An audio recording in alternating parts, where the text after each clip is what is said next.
Hi guys, it's me again here, John Fitzy. Uh, I'm trying a wee video on this my computer because for some reason Facebook has kicked me out my phone and I can't get in no matter what I try. But I'm just going to do another wee share here for everybody again. Thanks for the brilliant feedback of the few videos I've done so far. And I know I said I'd do them every week, but as I say, I haven't been able to because some problem with Facebook and my phone. So as I say, I'm trying this new media. So anyway, nice to see you all again, whoever's listening to this. And my passion is to see you, whoever you are, wherever you are in your journey in life, to move a bit forward to your own spiritual awakening and your own experience of your spirit, dropping from thoughts to soul or spirit energy. And that's done through many, many ways. I spoke about some of the things that get in the way of that. Overthinking gets in the way of it, worrying too much about the future, being angry or resentful or regretting things from the past. And there's various ways to let go of that. A lot of spiritual awakenings come about through lots of letting go, letting go of things that hinder us, that hold us back, that cause us to have a heavy heart and cause us to see the world in a certain way, to see that the world in a way that nobody can be trusted. It's unfair to have a sort of a victim consciousness, a victim outlook, a victim attitude, instead of having a life as an amazing, fascinating journey, and life is for me. A lot of people, because of the stuff we carry, we think life's against us, and it's not. Life is for us. Life is always given to us. There's always, excuse me, there's always something in life trying to teach us and take us forward, whether it's a situation, uh, something inside us that we have to sit and heal, feel to heal. A lot of the stuff we have to let go of is stuff that we've suppressed and we've been running away from. And I always qualify these things with doesn't make us bad people. This is an instinct we've had from a young age, is to, when feelings become uncomfortable, to run away from them, to try and change how we feel, do something to make us feel different. And we do that for many, many years. Then we have lots and lots of feelings that are buried alive. And if we don't allow them to come up and to feel them, then we'll always be running and it'll be faster and faster away from away from the experiences we need to grow into full rounded adults with balance in our emotions. We can't attain that if we're suppressing feelings, because these feelings are there so as that we grow and we become whole. Feelings are there for one reason: to be felt, not to be changed, not to be fixed, but to be felt. And if you've never took any time feeling your feelings, then it's very difficult to start with that. That's the condition I was in for most of my early life, up to my mid 30s. I had never just took time to feel because I found it too uncomfortable. And just sitting sometimes, taking a few breaths, coming fully into the moment as best we can, get a wee break from the thoughts, and to ask ourselves, what's going on inside me right now? Not in my head. We break from that, down deeper. What's going on in here? What's going on in here? Sometimes there might be grief and it'll cause a wee cry. Sometimes there might be sorrow. Sometimes there might be anger that's buried in there. And as I say, if you've never done that before, it'll be very difficult and uncomfortable at first, and it'll be done piecemeal, bit by bit, a wee bit each day. Because when it comes right down to it, we can only heal ourselves. We can only go within and heal ourselves. There's many, many great counsellors out there and people who are very good at helping us with certain issues, help us come to terms with them and face up to them. But nobody can heal you except yourself. And we'd love to go to somebody and they could wave a magic wand and we'd feel the healing. But unfortunately, the deal is we have to feel to heal. Feelings, they say feelings aren't real, but it's a fact you're feeling them. And they say they're not real because they can change. They can change like the weather. But the most important thing is to feel them, is to take a moment out of our busyness, out of our doingness. There's a lovely wee saying, don't just do something. Sit there. Sit there for a while. Sit there for a few moments. Take a few deep breaths and say, what's going on inside me right now? And like anything, the more you do it, the more comfortable you'll become with it. And when you start to get some healing through doing that, you'll want to do it more and more because most of us have tried to heal these things with outward things, and that's not possible. It's not possible. They can put a band-aid on them, but it falls off again. The band-aid falls off. So reducing, letting go, bringing things into the moment to feel. And when there's anger, when there's a lot of buried anger in there, that has to be let go of. I spoke about this before. That really has to be let go of. Anger, anger does nothing for you at all except destroy you. It destroys your soul. Someone once says anger is the cancer of the soul. I believe that is, holding anger and bitterness towards others. So how do you let that go? If you've got a lot of anger, how do you let it go? I'm part of the 12-step recovery community, and we have a program where we do this stuff. So we're very fortunate, and it's called Step 4 and 5. We put all this stuff down, and we go to a trusted friend with it. Go to our higher power and a trusted friend. And the first thing we let go is anger and resentments. So if you haven't got a 12-step recovery community that you're part of, there's actually a fellowship called People's Anonymous in the States, and they would download you the same stuff and help you through that. Or you could go to a counsellor, or you could go to somebody in 12-step recovery and say, I've heard about this letting go of anger and resentments. How do I do that? Because somebody has to show you how to do it. The fact that they're all there means we don't know how to let go of them. We just have to recognize that they're no good to us. It's poison. Anger is poison and it kills us, nobody else. It doesn't kill the person we're angry at. So somehow we need to find a way to let go of the anger. And sometimes that includes forgiving people who, in our mind, don't deserve forgiving. Forgiving doesn't mean to condone, and it doesn't even mean to forget. It means to forgive and let go of the bitterness and anger that's destroying me, that's destroying us, not the person we're angry at. We have to somehow forgive them and let them go. Because if I'm angry at somebody for something they done to me, they done it, could have been a year ago, could have been 10 years ago, could have been when I was a child. I'm still letting them do it by being angry at them all my life. I'm still giving them power over me today. I have to let go of that anger. So letting go of anger is vital. Forgiving others is vital. To find the freedom that's available in your spirit. Get in touch with your authentic self.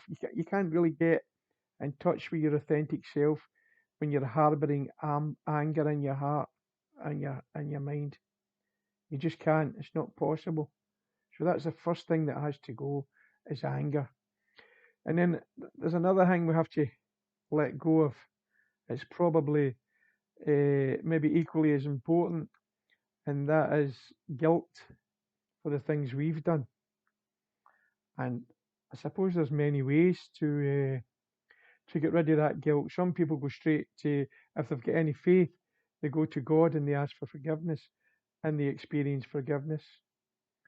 Others maybe go to a priest, like they do in the Catholic Church, and they confess their sins and they experience a cleansing. That they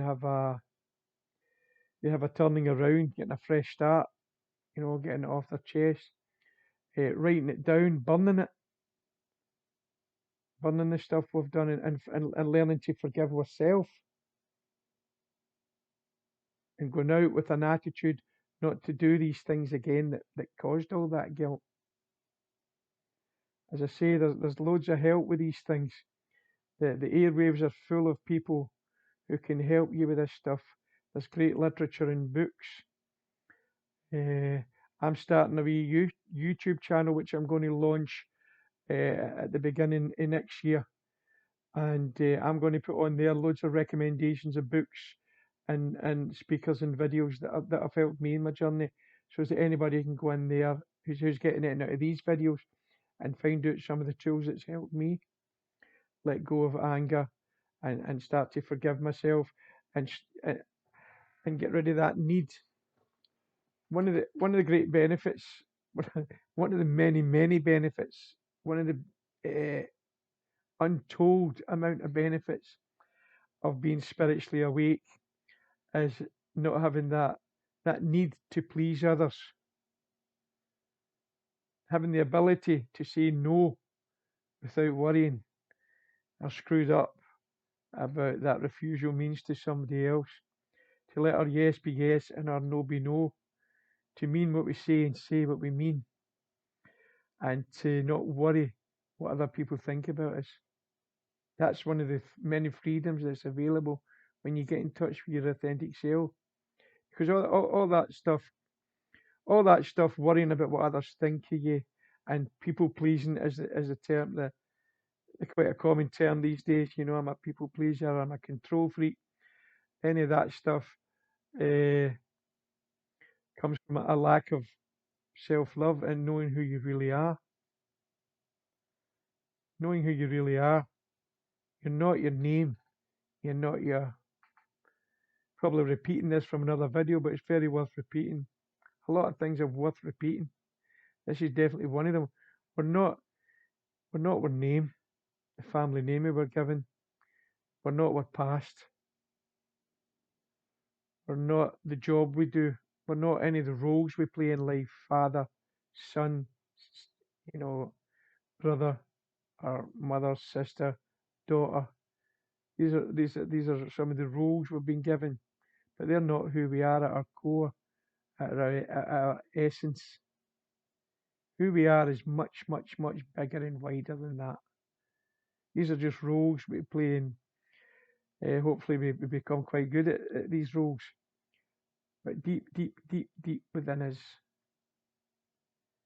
we discover when we're letting go of stuff and we're healing stuff, we discover there's a part of us called our spirit, which is tuned and in line, in sync with the eternal spirit that created and sustains the whole universe. And that you and me and that spirit are one. We're entwined. And that spirit's name is love. It's the best name I know for it. So, at our essence, we are love. Most of us look for love from someone else. And it's great when somebody bestows what we call love on you. But true love can only be found deep within ourselves. Love for self and love for others and love for this power that a lot of people call God. I like to call source, the source of life, the source of all love, the source of all wisdom, who sustains all life and who is always, always, constantly trying to reach humans and awaken us. He's him, her, or it, whatever term you like. As I always say, it's a spirit who is always trying to woo us into awakening out of our learned behaviours, out of our wrong perception of ourselves. We get our perception of ourselves from our past and our past experiences, and we get the perception of the world from the same things, situations, and experiences.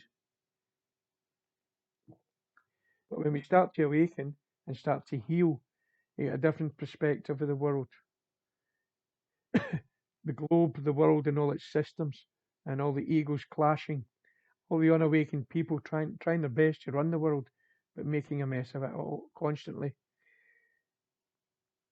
decade after decade, century after century, the same thing happening all the time.